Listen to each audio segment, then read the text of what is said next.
Massachusetts to Virginia by John Greenleaf. Whittier. The blast from freedom's northern hills, upon its southern way, bears greeting to Virginia from Massachusetts Bay.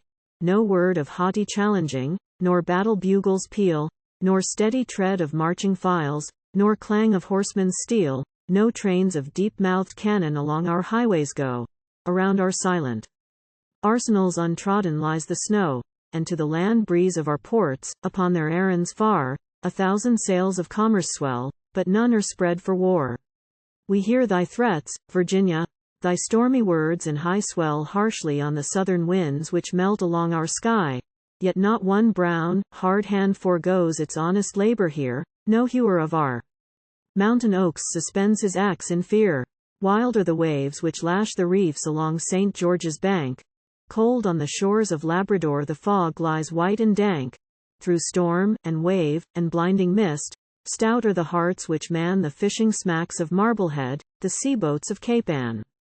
The cold north light and wintry sun glare on their icy forms, bent grimly o'er their straining lines or wrestling with the storms. Free as the winds they drive before, rough as the waves they roam, they laugh to scorn the slaver's threat against their rocky home. What means the Old Dominion? Hath she forgot the day when o'er her conquered valleys swept the Briton's steel array? How, side by side with sons of hers, the Massachusetts men encountered Tarleton's charge of fire, and stout Cornwallis, then?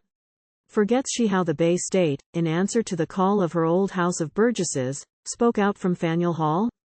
When, echoing back her Henry's cry, came pulsing on each breath of northern winds the thrilling sounds of liberty or death. What asks the Old Dominion? If now her sons have proved false to their father's memory, false to the faith they loved, if she can scoff at freedom, and its great charter spurn, must we of Massachusetts from truth and duty turn? We hunt your bondmen, flying from slavery's hateful hell. Our voices, at your bidding, take up the bloodhound's yell. We gather, at your summons, above our fathers' graves, from freedom's holy altar horns to tear your wretched slaves. Thank God, not yet so vilely can Massachusetts bow. The spirit of her early time is with her even now. Dream not because her pilgrim blood moves slow and calm and cool, she thus can stoop her chainless neck, a sister's slave and tool. All that a sister state should do, all that a free state may, heart, hand, and purse we proffer, as in our early day, but that one dark loathsome burden ye must stagger with alone, and reap the bitter harvest which ye yourselves have sown. Hold, while ye may, your struggling slaves, and burden God's free air with woman's shriek beneath the lash, and manhood's wild despair. Cling closer to the cleaving curse that writes upon your plains the blasting of almighty wrath against a land of chains. Still shame your gallant ancestry, the cavaliers of old, by watching round the shambles where human flesh is sold. Gloat o'er the newborn child, and count his market value, when the maddened mother's cry of woe shall pierce the slaver's den. Lower than plummet soundeth, sink the Virginia name. Plant, if ye will, your fathers' graves with rankest weeds of shame. Be, if ye will, the scandal of God's fair universe. We wash our hands forever of your sin and shame and curse.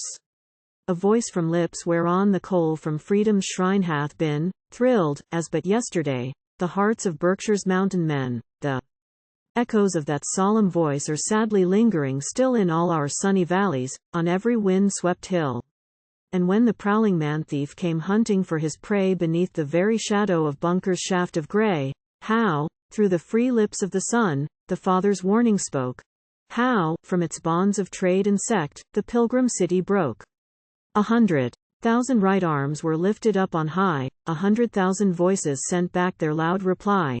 Through the thronged towns of Essex the startling summons rang, and up from bench and loom and wheel her young mechanics sprang. The voice of free, broad Middlesex, of thousands as of one, the shaft of Bunker calling to that Lexington, from Norfolk's ancient villages, from Plymouth's rocky bound to where Nantucket feels the arms of ocean close to her round. From rich and rural Worcester, where through the calm repose of cultured vales and fringing woods the gentle Nashua flows, to where Wachuse's wintry blasts the mountain larches stir, swelled up to heaven the thrilling cry of, God save Latimer. And sandy Barnstable rose up, wet with the salt sea spray, and Bristol sent her answering shout down Narragansett Bay. Along the broad Connecticut Old Hampton felt the thrill, and the cheer of Hampshire's woodmen swept down from Holyoke Hill. The voice of Massachusetts, of her free sons and daughters, deep calling unto deep aloud, the sound of many waters. Against the burden of that voice what tyrant power shall stand? No fetters in the Bay State, no slave upon her land. Look to it well, Virginians. In calmness we have borne, in answer to our faith and trust, your insult and your scorn. You've spurned our kindest counsels, you've hunted for our lives, and shaken round our hearths and homes your manacles and gyves. We wage no war, we lift no arm, we fling no torch within the fire damps of the quaking mine beneath your soil of sin. We leave ye with your bondmen, to wrestle, while ye can, with the strong upward tendencies and godlike soul of man. But for us and for our children, the vow which we have given for freedom and humanity is registered in heaven. No slave hunt in our borders, no pirate on our strand. No fetters in the Bay State, no slave upon our land.